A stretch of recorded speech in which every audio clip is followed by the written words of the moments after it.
साधारण निर्वाचन गाँ गाँव में हेवीवेट नेता प्रचार जोर धरुवा बेले बरगढ़ निर्वाचन मंडलीर कुशनपुरी ठारे आज हेवीवेट नेता जे कि दी थरर विधायक पुणी एथरर बीजेडी विधायक प्रार्थी बरगढ़ निर्वाचन मंडलीर देवेश आचार्य आज प्रचार मैदान को ओह्लैचंती एवं प्रचार कर शह शह समर्थक वर्तमान रैली रे बाहरी तेबे आमे तांको वर्तमान भेटीचु तांको सहित आलोचना करबा सीधा सलख आज्ञा कौन कहे वर्तमान शह शह समर्थक बीजेडी झंडा धरी वर्तमान प्रचार करुचंती एवं कौन वर्तमान आपनकर प्रचार रहुची कौन मुद्दा रहुची आज्ञा हमर केवल गोटे मात्र मुद्दा ए अंचल उन्नति विकास से मुद्दा को लेकर आम साधारण निर्वाचन साधारण लोकों पाखु जाऊँ आप देखुए आज स्वतःस्फूर्त भाव में गाँव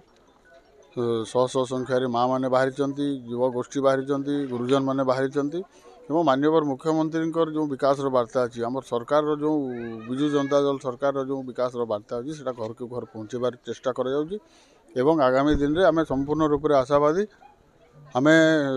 अंचल व्यापक मात्रा विजु जनता दल निश्चित भाव में शंख चिन्ह भोट पाइब निहाती भाव जदि कहवा आपण मुख्यमंत्री आस्था प्रकट करिसंती प्रथम रु दी थर ए अंचल लोक मध्य आस्था प्रकट कर भोट देथिले विजयी करथिले एथर मध्य आपण टिकेट पाइचंती एवं एथरर रिजल्ट कोन आपण आशा करूचंती आज्ञा आपण देखुचंती लोकंकर आशीर्वाद समर्थन सहयोग सदा सर्वदा मो प्रति रहिछि विजु जनता दल प्रति रहिछि माननीय मुख्यमंत्री प्रति रहिछि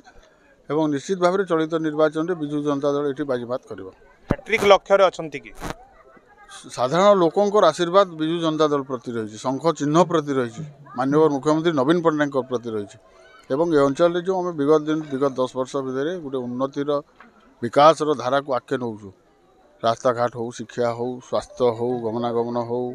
जलसेचन कथा हो कि पीबार पानी कथा हो जो गोटे कार्यक्रम आम आरंभ कर साधारण लोकंर विश्वास रही है नवीन पट्टनायक सरकार आसिले पुणी ए अंचल विकास आहरी त्वरान्वित हम खोलाखोली कहवाक गले नवीन क्रेज एठी काम करिबा बोली कहउछन निश्चित भाव में समग्र ओडिशा रे केवल गोटे मात्र नेता नवीन पट्टनायक तांकर नेतृत्व रे तांकर दिग्दर्शन रे आगामी दिन रे ओडिशा आहरी शीर्ष को पहुँचो निहाती भाव आप शुणुले ये देवेश आचार्य जे कि बरगढ़ बीजेडी विधायक प्रार्थी एवं यही अंचल